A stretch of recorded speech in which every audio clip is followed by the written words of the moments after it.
Finally home. Sold to my father, when my fiancé and my best friend drugged me and forcibly dragged me into that notorious New York mob boss's penthouse suite. I finally let out a sigh of relief. Finally home. My fiancé thought I was delirious from fear and grabbed my chin viciously. Wretch, our company's survival depends on this deal. I heard Mr. Holt had a first love who died, and your face happens to look somewhat like hers. Be a good girl and serve him well. Once we land this contract, I might be generous enough to throw you some cash.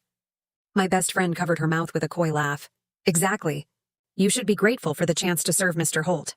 Don't be ungrateful. As the drug took effect, I was roughly shoved through that gold-trimmed door. No one noticed the mockery flooding my eyes as I leaned against the leather sofa. The Mr. Holt they spoke of, that ruthless, cold-blooded man, was actually my father. Today, they personally delivered me back to my dad. Tomorrow, they'll learn what it means to wish for death. The drug crawled through my veins. Even moving a finger made my bones ache. I forced my eyes open, my vision settling on the hand-carved golden iris pattern on the ceiling. That was the Holt family crest. Before I turned 18, this flower was embroidered on the collar of every custom nightgown I owned. Beyond the door, Ethan's voice dripped with greed. Summer, is the intel reliable? Will Theodore Holt really come to this suite tonight? My best friend Summer couldn't hide her excitement. Paid $200,000 for information from his driver. He'll be here at 11 sharp. When he opens that door and sees a woman who looks exactly like his first love lying in bed, she sneered.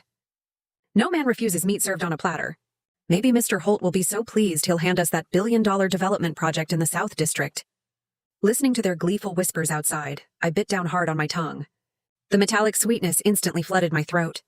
I'd worked myself sick with exhaustion and stress for Ethan's pathetic company. I treated Summer like my closest friend. In return, they rolled around in bed in the apartment I rented with my own hard-earned money. And now they didn't hesitate to sell me off like a commodity, putting a price tag on me and sending me to someone else's bed. My stomach cramped violently. My nails broke off in the leather sofa, but the pain didn't compare to 1/10,000th of what churned in my heart. But they didn't know. My father was Theodore Holt. His first love was my mother. But years ago, my dad had an affair with some starlet. My mother hurt her wrist severely, and in my rage, I ran away from home.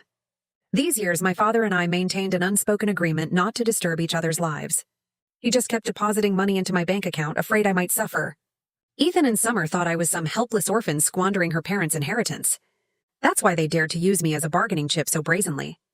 But while my dad was a jerk who betrayed my mom, he doted on me obsessively. Years ago, when some rich kid merely made a lewd comment to me, my father bankrupted him directly. If he saw me stripped bare and offered up as a plaything on his own bed by these scumbags, by then, even begging for death would become a luxury for them.